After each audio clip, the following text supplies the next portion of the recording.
Imagine two ETFs.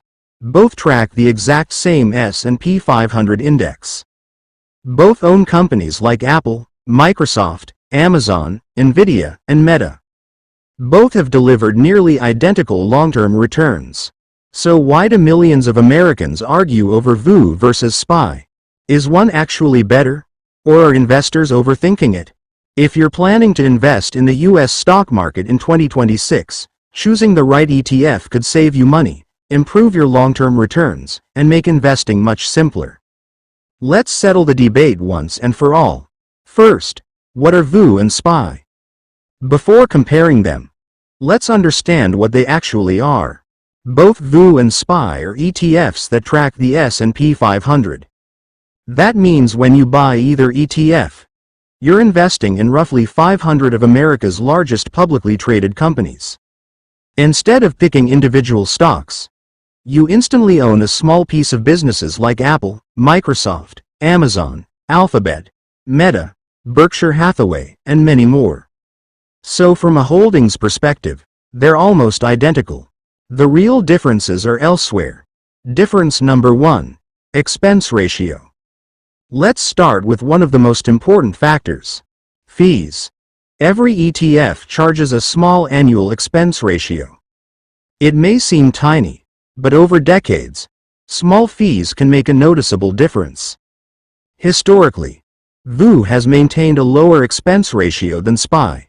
That means more of your money stays invested instead of going toward management costs. If you're investing for retirement or building wealth over 20 or 30 years, lower fees are generally an advantage. This is one reason many long-term investors prefer VOO. Difference number 2.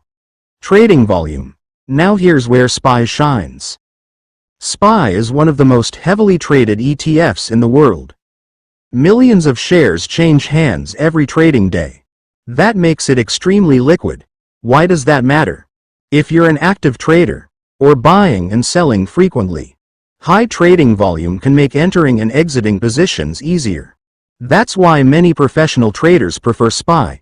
But if you're a long-term investor who buys and holds, this advantage usually matters much less. Difference number 3. Long-term investing. Imagine you're investing every month for the next 25 years. You're not trading every week. You're simply building wealth.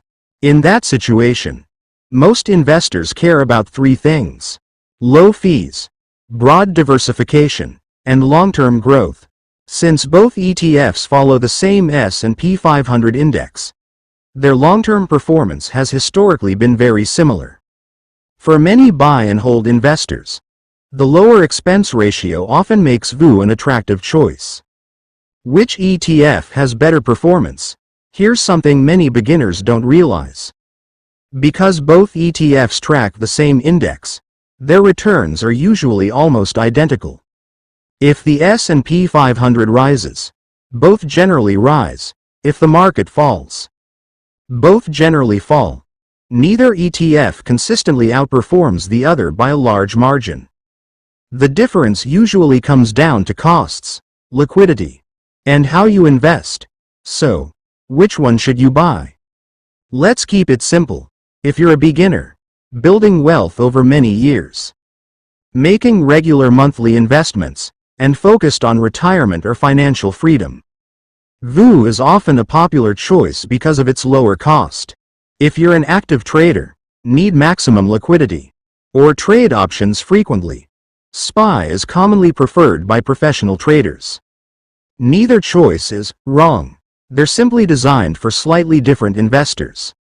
The mistake most beginners make: many people spend weeks comparing ETFs, trying to find the perfect one. Meanwhile, they never actually start investing. The biggest difference in long-term wealth usually doesn't come from choosing VOO instead of SPY. It comes from investing consistently, month after month, year after year. That's what compounds wealth, not endlessly comparing nearly identical investments. Final thoughts. So, VOO versus SPY.